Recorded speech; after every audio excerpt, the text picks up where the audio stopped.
All right, this is a custom background, one of the ones that I made, and I'm applying it here in Evoto. Let's see, what's the original? So there's the original. We shot on gray, um, just to make sure there's no color contamination coming off a colored background. And here's the result. It's actually very subtle. Let's see, let's go back to the background.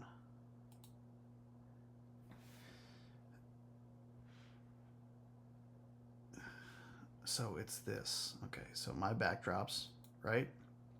And the opacity is down to 20%. A lot of times I'm up a little higher than that, closer to 50, right? I guess I was feeling pretty muted this time. That's kind of cool.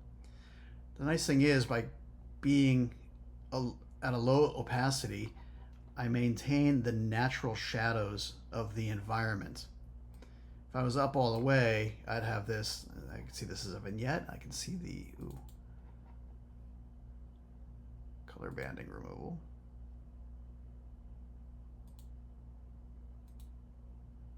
Unify lighting. That's just going to do the background. Okay. Just going to back off that a little bit until my banding goes away, and I've got it checked. Good. Okay. So I don't have any shadows, and I could do AI retain shadows, but it's sort of picky what it does. I can brush this mask back in, but then I'm masking all over the place manually. So instead of doing that, I just adjust the opacity. Bring it down. Right? And let's see, what backdrops do I have? If I want, here, let me go back. If I wanted this to be a richer orange, then I choose a more robust orange, right? And start playing with that.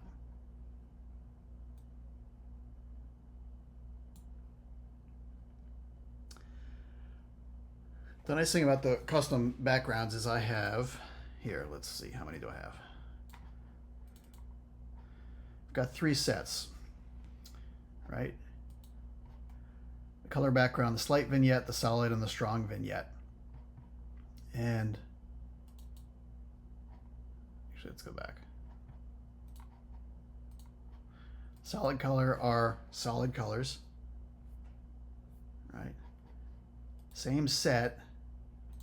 The strong vignette is the same set of colors, just with a really strong vignette. It's a little lighter in the middle and a little darker on the outside. 158 of these. And for me, these become good visualization tools. We can do a lot of this in the software itself. But from a design perspective, it really helps me to have these swatches to be able to overlay. Let me show you how to load them up.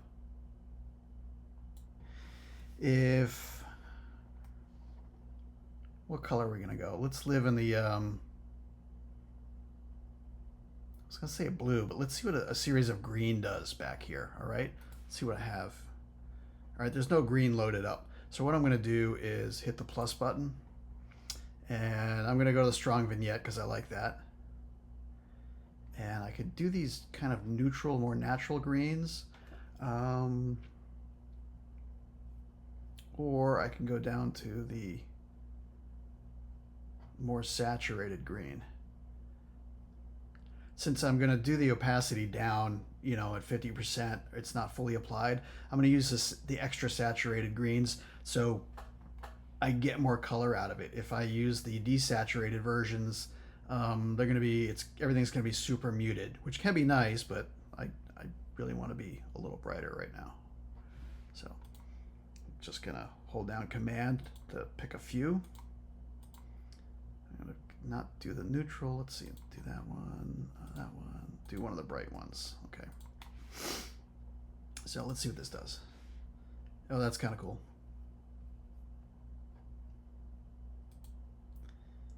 Oh, that's bright. That's even brighter. Really bright. Really bright. Okay, this one is really super bright, so I would bring the opacity down on it. but then it starts getting dim. I gotta, let's see.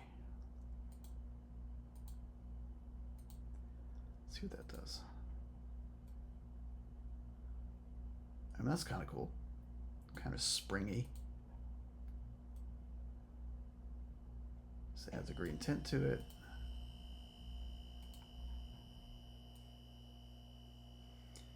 See, it's darker here because I've got that gray underneath.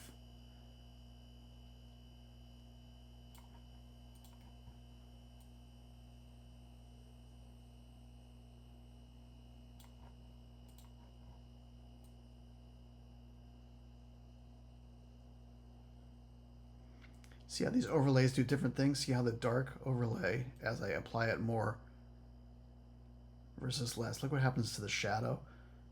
The density, the difference from the shadow to the non-shadow areas as compared to the subject.